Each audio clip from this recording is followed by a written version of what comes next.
Hello students, welcome back to Vandana's tutorial. आज हम करने वाले हैं एक्सपांशन ऑफ थीम्स में topic cut your coat according to your cloth. It means आपको उतने ही पैर पसारने हैं जितनी आपकी चादर हो। तो बच्चों, इसको स्टार्ट करने से पहले आपसे एक छोटी सी रिक्वेस्ट, अगर आपने मेरे चैनल को सब्सक्राइब नहीं किया है तो प्लीज़ इसे सब्सक्राइब जरूर से कीजिए और दोस्तों के साथ वीडियो को ज़्यादा से ज़्यादा शेयर भी कीजिए। तो हम स्टार्ट करते हैं हमारा topic cut your coat according to your cloth. If you go to a tailor with a piece of cloth and ask him to make a coat for you from it, what will he do? अगर आप Taylor के पास में जाते हो, यानी कि दर्जी के पास में जाते हो, उनको अपना क्या बनाना है, कोट सिलवाना है, तो वो सबसे पहले जो टेलर है वो क्या करेगा? He will first take your measurement and then he will measure the cloth। तो सबसे पहले वो क्या करेगा? आपका मेजरमेंट लेगा, यानी कि आपका नाप लेगा और फिर वो क्लॉथ को मेजर करेगा। Accordingly he will stitch a coat for you from it। और उसी हिसाब से वो आपके लिए क्या सिलेगा? कोट स्टिच करेगा, सिलेगा। He cannot make a coat if the cloth is less। क्या वो अगर कपड़ा छोटा है तो वो आपके लिए कोट बना पाएगा? No।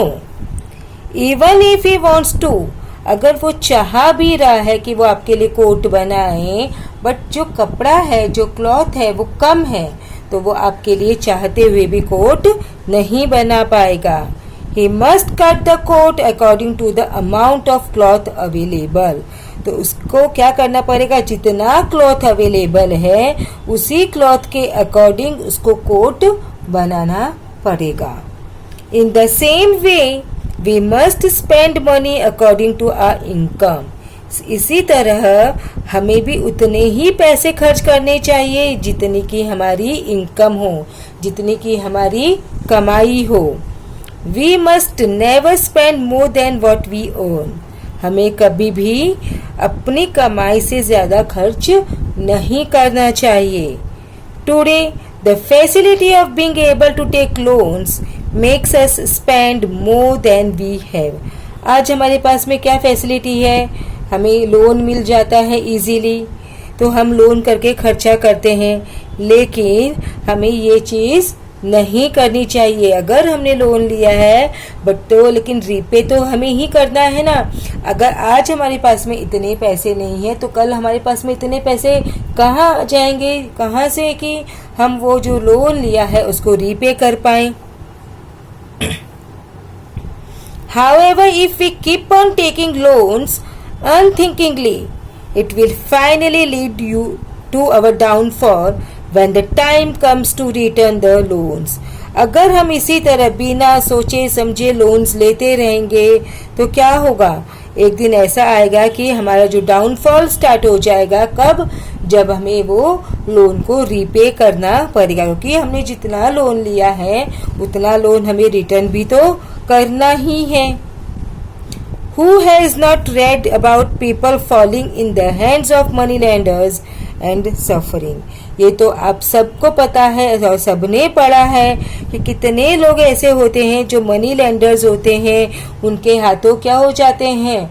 अपनी बर्बादी कर लेते हैं, क्योंकि मनी लेंडर्स को अपने जो पैसे है वो रिटर्न चाहिए। अगर आप बैंक से भी लोन ले रहे हैं तो बैंक वाले को भी आपको रीपे करना ही है। We have also come across people who borrow money from other people in order to lead a gay life। हमने ये भी बहुत बार सुना है कि ऐसे बहुत सारे लोग जो होते हैं वो दूसरे लोगों से पैसा उधार लेते हैं। क्यों उधार लेते हैं? ताकि वो एक मतलब आराम की ज़िंदगी, खुशी की ज़िंदगी जी पाए, मतलब ज़्यादा खर्चा करके उन लोग वो ज़िंदगी जी पाए। Who likes such person who always borrow and do not return the loan? ऐसा पर्सन किसको पसंद है कि जो हमेशा बोरो ही करता रहता है लेकिन लोन है जो लिया है उधार पैसे वो रिटर्न नहीं करता। तो एक दिन ऐसा आता है कि लोग उसे पैसा देना ही बंद कर देते हैं। This proverb is very wise one which tells us economize। ये जो प्रोवर्ब है ये बहुत ही एक वाइज है, अच्छी कहावत है कि हमें पैसे सोच समझ के खर्च करना चाहिए। To be careful with our expenses, हमें जो हमारे खर्चे हैं उनके साथ क्या होना चाहिए, केयरफुल रहना चाहिए, यानी कि फिजूल खर्ची हमें नहीं करनी चाहिए। And to lead a life without fear of debts, और हमें अपनी लाइफ को कैसे जीना है, बिना किसी से उधार पैसे लिए। जितना हमारे पास है उतने ही पैसों में आपको अपनी जो लाइफ है वो स्पेंड करनी है। तो यही मीनिंग था cut your coat according to your cloth का। तो बच्चों अब नेक्स्ट वीडियो में हम करेंगे एक्सपेंशन ऑफ थीम किसी और टॉपिक पे। तब तक take care and keep watching Vandana's tutorial. मिलते हैं नेक्स्ट वीडियो में।